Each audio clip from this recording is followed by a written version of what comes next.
tiempo de cultura. Es tiempo de memoria. La memoria cultural.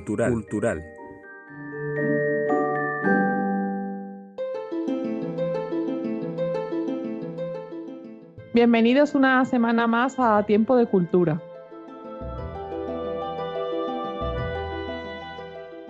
Hoy tenemos a Manuel Vacas Dueñas.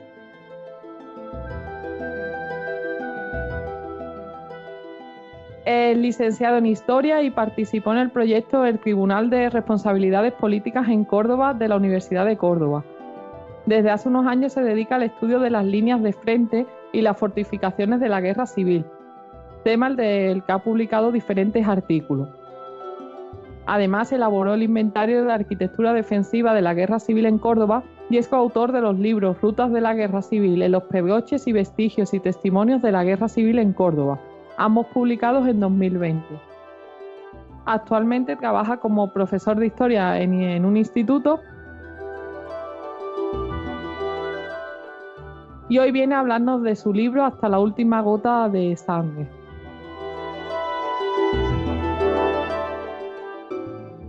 Buenas. Hola, buenas. La primera pregunta que solemos siempre hacerle a los invitados es ¿cómo surge tu interés por la memoria? Pues bueno, mi interés por la memoria surgió, primero pues yo era estudiante de historia no hace ya mucho tiempo y claro, me interesaba el tema de, la guerra civil, la represión, ¿no? Lo que había sucedido. Entonces, claro, fue justo cuando empezó a tomar fuerza, digamos, el movimiento memorialista. Y claro, empezó a llamarme la atención por eso, ¿no? Tanto por el sentido histórico, el hecho de estar yo estudiando historia, y también, pues me parecía totalmente de justicia y desde luego muy atractivo el tema de recuperar la memoria de todas aquellas personas pues que habían tenido que estar silenciadas durante tanto tiempo. En fin, se conjugaban ahí pues dos elementos que me resultaban muy interesantes y muy atractivos y de justicia, evidentemente. Además, tu obra está ligada sobre todo a la provincia de Córdoba en la cual resides. ¿Consideras que los episodios ocurridos en esta provincia son más desconocidos que los ocurridos en otras provincias? Hombre, lo sucedido aquí, se conoce porque es verdad que el tema de la investigación de la guerra civil en Córdoba, pues sí se ha tratado, sobre todo por las obras fundamentales de Paco Moreno, que estudió el tema pues, en los años 80, 90, entonces él dispuso de una fuente de información valiosísima que desgraciadamente se han perdido, pero es verdad que a pesar de esa obra, en el estudio de conjunto de la guerra civil, pues lo que sucedió aquí o las repercusiones de lo que sucedió aquí para el futuro de la guerra, pues son bastante desconocidas en general y son bastante desconocidas incluso para gente de la propia provincia, porque episodios que hablaremos ahora de ellos, que tuvieron una repercusión directa, como digo, pues que cuando hemos empezado un poco a buscar, a investigar, a contar con los libros de ruta y demás que hicimos, pues claro, la gente le llamaba muchísimo la atención porque habían oído hablar de temas de este tipo, pero tampoco sabían poner en pie, tampoco tenían ninguna referencia exacta sobre qué acontecimientos se habían dado. Y luego, por otra parte, evidentemente, el carácter de frente secundario que tuvo el norte de la provincia de Córdoba, pues claro, hizo que los acontecimientos principales pues pasaran desapercibidos y se pusiera la atención pues en los grandes escenarios de la guerra civil, pues eso, más centrado en torno a Madrid, Cataluña, etcétera. Y bueno, antes de empezar a hablar de la obra que has venido a presentarnos o a hablar de ella, háblanos un poco de tus dos obras anteriores como coautor. Pues una de ellas era Testimonio y Vestigio de la Guerra Civil en Córdoba. Pues eso se hacía un poco un recorrido por algunos lugares importantes de la Guerra Civil, ¿no? En cualquier momento de ellos, ya sea pues lugares icónicos como la fotografía del miliciano de capa o escenarios de combate como por ejemplo los restos de trincheras que existen por aquí en el norte de Córdoba o en el suelo subbética en Luque. Entonces eso se trataba esos aspectos y luego también ese libro pues tiene una parte bastante importante orientada hacia la educación, es decir, aportando recursos didácticos, trabajos, métodos de trabajo que se pueden aplicar en la aula para llevar esto también pues, a la gente. Y luego otro libro, que ya está, ese sí está más centrado en la zona de aquí del norte, Los Pedroches, que es el de Ruta de la Guerra Civil en Los Pedroches, Ese fue por un proyecto que desarrollamos un amigo mío y yo, él es biólogo y yo pues historiador, entonces decidimos pues juntar dos cosas que nos gustaban y que habíamos hecho alguna ruta a interpretar, ¿no? De senderismo, pues llevando a la gente, enseñándole los restos de trinchera, de arquitectura defensiva, en fin. Mientras que también le dábamos una explicación pues del entorno, el paisaje, la vegetación, la fauna que existía. Entonces esas rutas cuando empezamos a organizarlas pues tuvieron muy buena acogida y decidimos pues ponerlas también. Entonces el libro, el de Ruta de la Guerra Civil en Los Pedroches, pues trata de 7 rutas temáticas, ya digo, que se pueden hacer aquí en Los Pedroches, donde se ven diferentes escenarios con diferentes restos desde, digamos, más o menos el principio de la guerra hasta el final. Entonces son muy interesantes, están también señalizadas, las rutas son muy sencillitas, son muy fáciles de hacer, está señalizado en el inicio de la ruta y luego pues donde están los restos más importantes con unos paneles, con fotografías, imágenes, mapas, etcétera. Y luego también hay otras 2 rutas en este libro que son sobre los refugios aéreos que existen aquí, ¿no? Hay 2 refugios muy importantes que fueron restaurados y puestos en valor por los ayuntamientos, que son Villanueva de Córdoba y El Viso, y que, bueno, fueron escenarios de acontecimientos muy, muy trágicos también, y consideramos que era muy interesante que la gente que viniera pues pudiera conocer, como digo, todos los aspectos de la guerra civil en la comarca. Además de que, hombre, paisajísticamente, pues también es un sitio muy, muy interesante. Y antes de, porque te iba a decir, pero no tenía esta pregunta pensada, pero no recordaba, vamos. Sí, Ya que la has nombrado, ¿no? De cómo tomar el tema de la memoria en las aulas, ¿cómo es sí. para ti como profesor el entrar en este tema con los alumnos o cómo consideras que está tratada la memoria en el itinerario académico?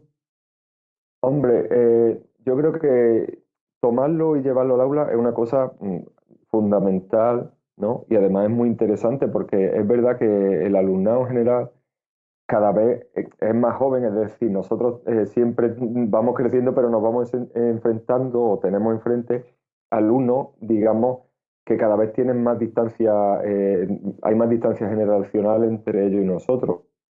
Entonces, claro, a nosotros, por ejemplo, pues hablo en el caso de profesores de historia, que estamos permanentemente metidos en ese tema, pues claro, tenemos muy presente, pero ellos y ellas, pues claro, llegan y les cuentas cosas que a lo mejor no han oído hablar nunca, o sí han oído hablar, pero tampoco tienen unos referentes espaciotemporales donde situar todo eso. Entonces, claro, a mí la experiencia pues me ha resultado bastante interesante porque, claro, es como descubrir un mundo del que yo apenas tenía conocimiento. ¿Cómo se puede tratar? Hombre, pues evidentemente la materia, la asignatura de historia, pues tienen temas, ¿no? En diversos cursos donde se trata el tema de la guerra civil y el franquismo, y claro, pues hay que mostrar todos esos aspectos. En general, mi experiencia es positiva y siempre hay muchos alumnos y alumnas que se interesan por el tema y que les gusta y que empiezan a preguntar, a interesarse y evidentemente a descubrir. Y sobre todo una cosa que yo creo que es muy interesante es que, claro, ellos muchas veces empiezan a descubrir un pasado familiar del que no tenían absolutamente ni idea. Y que, claro, para ellos es como decir, ostras, esto que estamos viendo en clase, esta teoría, mi familia pues la vivió, o sea, mi bisabuelo, mi abuelo, mi abuela, mis familiares fueron protagonistas también de acontecimientos de este tipo y se interesan por ver cómo esa guerra o esa represión posterior o el franquismo le afectó a sus familiares. Entonces despierta un interés que es bastante, yo creo que es bastante interesante. A pesar de que es un tema que, por desgracia, suele estar al final del temario, ¿verdad? O sea, suele Claro, caer por sí, sí. mayo. Es un tema que, por ejemplo, en segundo de bachillerato, que se da Historia de España, claro, Ujú. la guerra civil y el franquismo se ve pues hacia finales del curso y además el segundo de bachillerato es un curso donde es que prácticamente no puedes perder ni un minuto para salirte un poco del temario, tratar algunos temas así complementarios, porque es que si no, con la selectividad no da tiempo. No obstante, pues hay otros cursos, por ejemplo, en Historia del Mundo Contemporáneo, de primero de bachillerato, donde, bueno, hay, digamos, entre comillas, menos limitaciones en este sentido, aunque evidentemente hay un temario que impartir, pero claro, ahí se ve los fascismos, el nazismo, los años 30 donde tiene cabida todo esto y es, yo creo, el momento perfecto para establecer lazos entre el pasado y el presente y que el alumnado conozca pues esta historia. Bueno, y ahora vamos a pasar a hablar de tu última publicación. En ella haces un recorrido por las batallas de la zona. Cuéntanos un poco cómo es dicho itinerario. Pues en este libro, hasta la última gota de sangre, yo me centraba fundamentalmente en los restos de arquitectura defensiva que quedan. Sería, digamos, la parte histórica, un estudio de lo que en el libro de Ruta de la Guerra Civil en los Pedroches tratamos así un poquito más por encima, ¿no? Ujú. Entonces, claro, yo llevo un tiempo ya pues investigando, buscando restos de este tipo y claro, lo que he pretendido sobre todo es pues darle su contexto histórico, es decir, que cualquier persona que lo lea o que le interese el tema, que pueda verlo y que a lo mejor sale al campo y da un paseo, hace una ruta de senderismo y ve pues eso, paredes de piedra o construcciones de hormigón y demás, que pudiera saber verdaderamente eso que es y por qué está ahí y qué significado tiene, ¿no? Entonces, pues claro, en este libro, partiendo de los principales acontecimientos que se dieron aquí durante la Guerra Civil, que es bueno, la batalla de Pozo Blanco, que se da entre marzo o abril de 1937, y luego otros acontecimientos posteriores, pues claro, esos hechos lo que hicieron fue configurar la línea de frente. Es decir, aquí por las circunstancias, pues los franquistas quisieron ocupar los Pedroches, que eso es la zona norte así de Córdoba, no pudieron porque, bueno, se consiguieron los republicanos frenarlo, entonces eso hizo que se estabilizaran los frentes. Claro, esos frentes van sufriendo variaciones más o menos a lo largo del tiempo y esa era fundamentalmente mi intención, ¿no?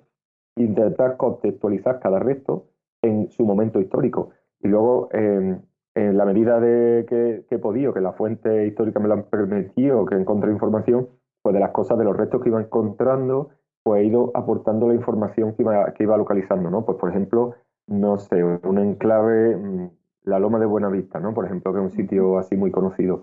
Pues, ¿quién estuvo aquí? ¿Qué pasó? ¿Cuándo lo ocuparon unos? ¿Cuándo lo ocuparon otros? ¿Cómo fortificaron? ¿Qué acontecimientos se dieron en este entorno? ¿Qué sucedió aquí cuando acabó la guerra? Es decir, intenté aportar la máxima información que pudiera sobre cada uno de estos lugares y contextualizarlo en general para que se pudiera comprender, digamos, la evolución de la guerra civil aquí en el norte de Córdoba. ¿Y cómo es el estado de conservación de estas zonas que nombras en el libro? Pues el estado de conservación es diverso, ¿no? Porque en esta zona, al ser, como he dicho antes, tener una consideración de fundario, pues claro, las construcciones fundamentalmente, no todas, pero sí muchas de ellas, pues estaban hechas en piedra. Son paredes de piedra con una forma, otra determinada, y claro, el paso del tiempo, pues lo que ha hecho ahí deteriorándolo progresivamente. Hay otros casos en los que pues, había construcciones de hormigón, de cemento, con una estructura mejor.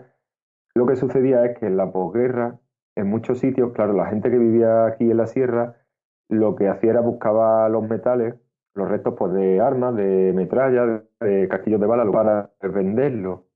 Entonces, claro, una cosa que hacían es que cogían, pues, por ejemplo, granadas o sea, artefactos que no habían explotado todavía, los metían en el interior de estas construcciones de hormigón, si eran cerradas, claro, y las explosionaban dentro. Eso, lo que pretendían con eso es que, claro, al explotar dentro, pues pudieran recoger los restos y venderlos. Pero claro, evidentemente eso destruía pues todo el búnker, el nido de ametralladora y demás. Entonces eso es muy frecuente y se puede observar aquí en muchos sitios, que los observatorios, los nidos de ametralladora o los búnkers, pues claro, están destrozados, ¿no? Sin embargo, hay otros casos, algunos, pues que se conservan muy, muy bien y que están conservados perfectamente. Entonces, digamos que podemos tener una gran variedad. Y también es cierto que, por ejemplo, las construcciones de los franquistas son de muchísima mejor calidad que la de los De los republicanos. republicanos. Claro, evidentemente ellos pues iban teniendo cada vez más terreno, más recursos y los republicanos pues se ve, ¿no? que conforme avanzaba la guerra, claro, el acceso pues al hormigón, al cemento, a la materia prima pues era cada vez más escasa. Entonces es un contraste que se puede observar perfectamente.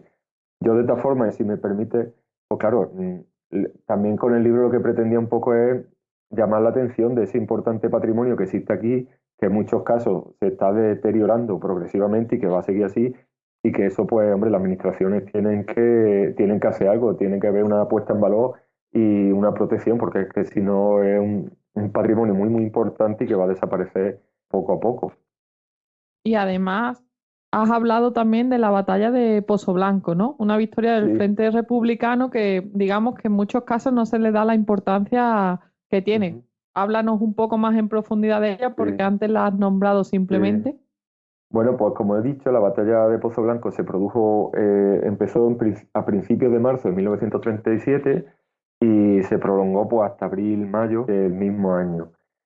El objetivo de la batalla era que los franquistas y Queipo de Llano lo que buscaba era atravesar el norte de Córdoba, bueno, porque ya los frentes se habían estabilizado más o menos, pues se había ocupado la zona minera de Peñarroya, que era una zona muy importante de aquí, y lo que se pretendía era ocupar los Pedroches y avanzar hacia el interior de España para llegar pues a Castilla-La Mancha, bueno, hacerse con una zona minera que es la de Almadén y ya penetrar hacia el interior.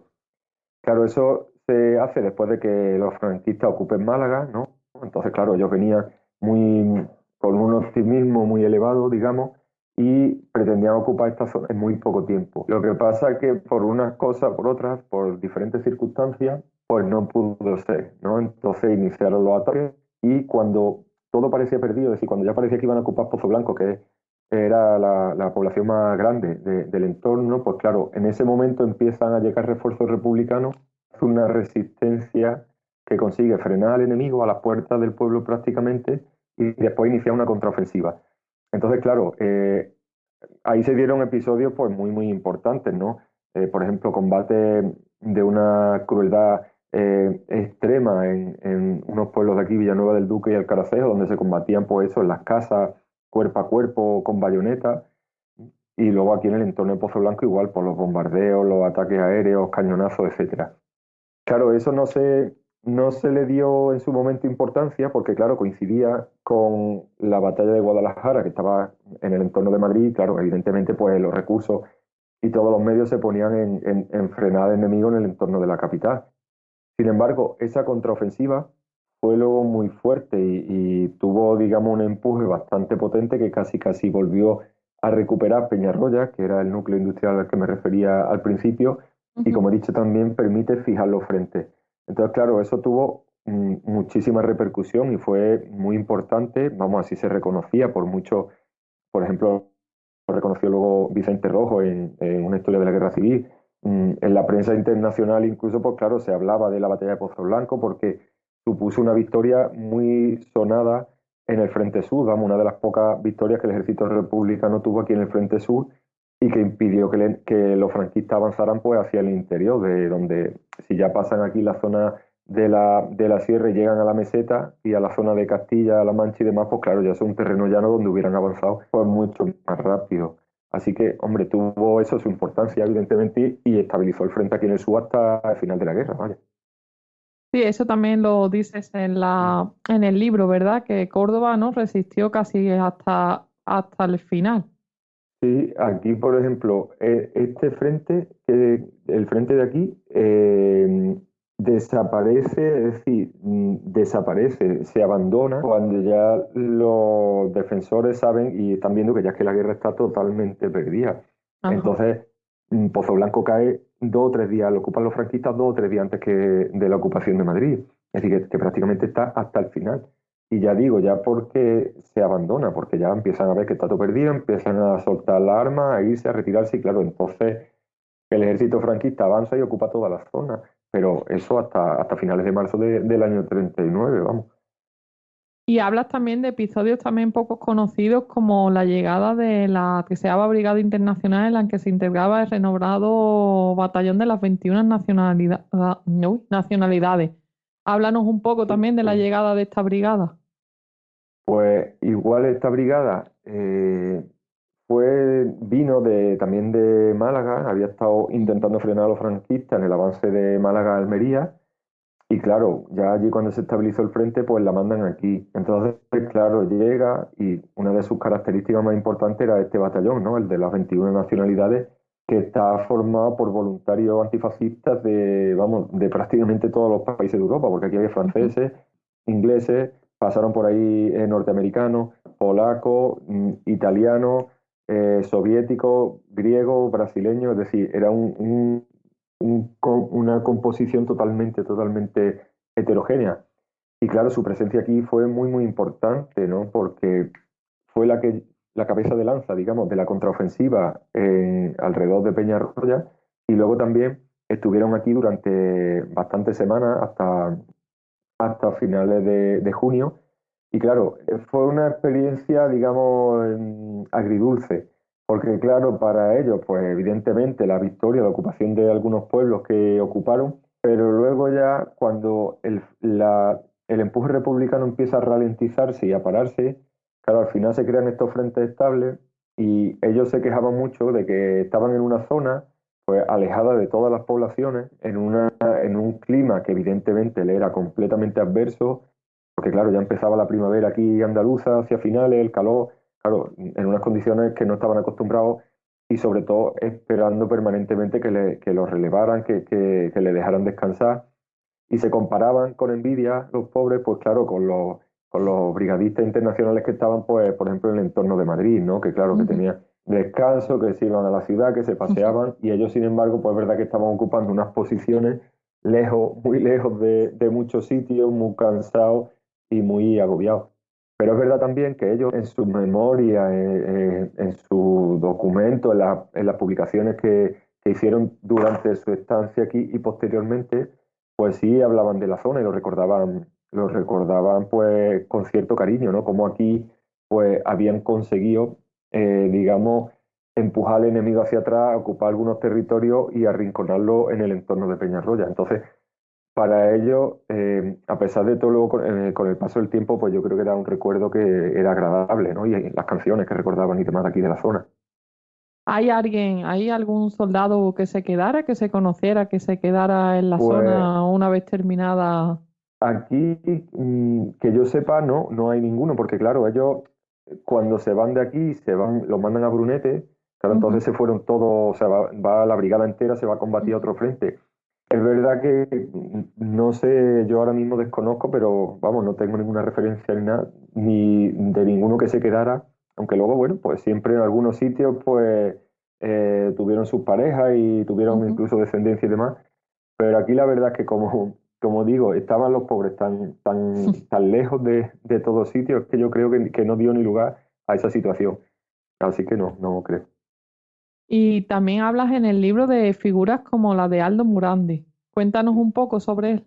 Pues igual Aldo Morandi era un antifascista italiano que llegó aquí a España pues en diciembre del 36, participó en los combates de Villa del Río, perdón, y Lopera, y luego pues tuvo en esta zona una presencia bastante prolongada. Además, era un militar de bastantes capacidades porque dirigió un batallón, el 20 Batallón Internacional, después pasó a dirigir una brigada y luego una división, es decir, que fue ascendiendo. Y la verdad es que él es el que, digamos, dirige y organiza todas las operaciones que se hace durante esta contraofensiva a la que me refiero, por ahí en el entorno de Peñarroya y demás, junto a Pérez Salas, que era el jefe de su sector norte republicano. Y bueno, es valioso, es un personaje, además del compromiso, ¿no? La capacidad militar y demás, luego también el testimonio tan excepcional que dejó, porque él hizo muchísimas fotografías de aquí del Frente Norte, ¿no? Que Paco Moreno, el historiador que me refería al principio, pues consiguió, bueno, contactó con la familia y consiguió publicar muchas de ellas. Y luego también escribió un libro de memoria donde, vamos, tenía una precisión y una descripción de los combates, de los acontecimientos, de lo que sucedía y del ambiente que, vamos, mostraba una claridad excepcional. Entonces, además de su contribución, digamos, a la guerra civil en la zona, también, pues, los testimonios que dejó, que son de un valor, pues, muy, muy importante, vamos.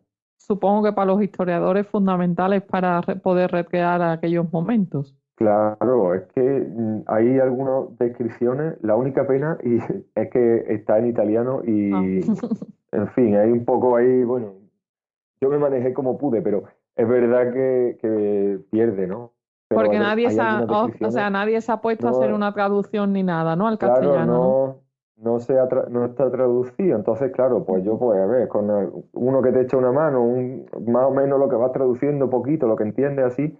Pero claro, evidentemente seguro que hay muchísimos matices que a mí personalmente se me han escapado. Pero es verdad, como decía, que tiene algunas descripciones que son increíbles. Y es que describir pues el combate, pues estamos aquí y mando a mi batallón a que haga esto y ahora viene el otro por allí, el enemigo sale de tal sitio. Es decir, una descripción increíble. Que es que va al sitio desde el que él está describiendo ese combate y es que vamos, leyendo ese pasaje, es que te puedes imaginar lo que estaba viendo en su momento, porque ya digo, una precisión y una cantidad de detalles increíble. Entonces un testimonio pues buenísimo para estudiar pues, el tema aquí de la guerra civil en esta zona, claro.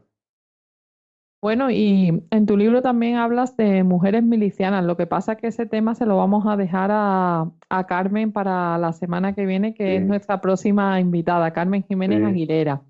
Pero bueno, me gustaría que tú nos dijeras cómo ha sido ha sido conocer la historia de esas mujeres. ¿Qué ha significado para ti?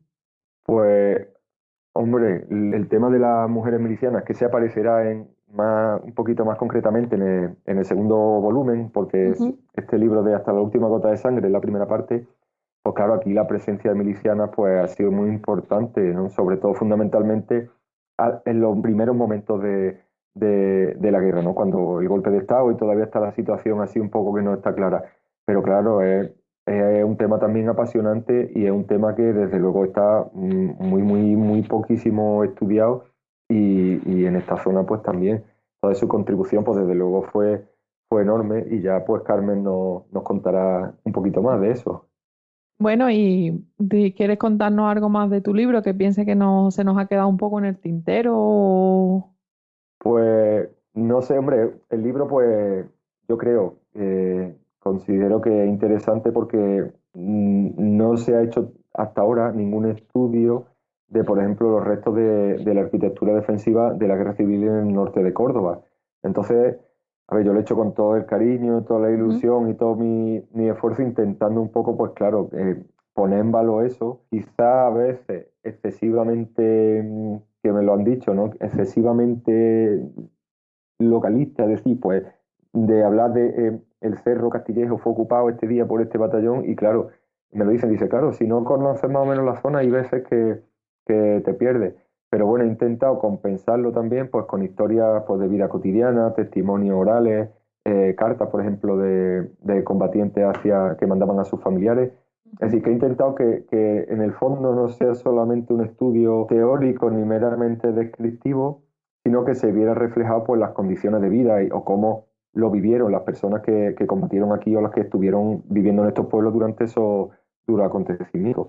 Y bueno, espero que quien lo lea pues le pueda resultar interesante y le den ganas de venir a visitar esta zona también. ¿Hay alguna figura que te haya llamado especialmente la atención de la investigación? ¿Algún miliciano, alguna miliciana?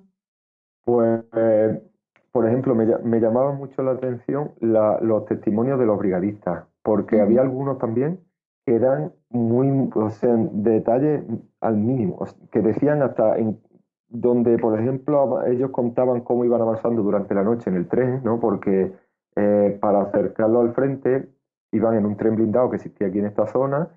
Entonces, claro, llegaba un punto en el que el tren, las vías ya estaban cortadas, porque, bueno, entre las bombas y además se acercaban demasiado a territorio enemigo y tal, pues claro, ya se paraba el tren, se tenían que bajar. Y a mí la descripción que hace uno de los brigadistas internacionales de ese momento entre que y se preparan para atacar a Valsequillo, pues claro, me pareció de verdad increíble. Y, hombre, y me llamó muchísimo la atención y me resultó muy interesante. Porque claro, describe eso, pues nos bajamos del tren, la noche, el silencio de la noche de finales de abril y todavía hace frío, estamos nerviosos, estamos agazapados, estamos esperando. Y luego resulta que, claro, que las indicaciones que tenían ellos, no, o sea, las indicaciones que tenían sobre el terreno, ¿no? Sobre el sitio al que tenían que atacar, pues empiezan a darse cuenta de que no son tan exactas. Es decir, que si le decían que desde el punto en el que se bajaban del tren y la estación de tren que tenían que atacar había 100 metros, pues luego en realidad se dieron cuenta de que no había 100 metros, sino que había 1 kilómetro. Y claro, los pilló totalmente desprevenidos.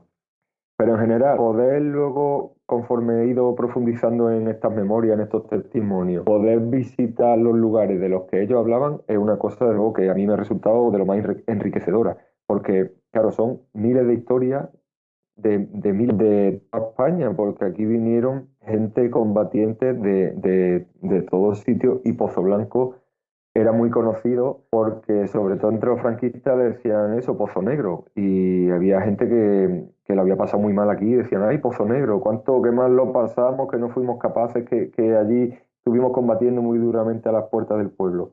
Entonces, pues esa historia individual, esa microhistoria, pues la verdad es que me ha resultado pues de lo más interesante. Y bueno, pues para acabar la entrevista, dinos dónde podemos hacernos con ese libro.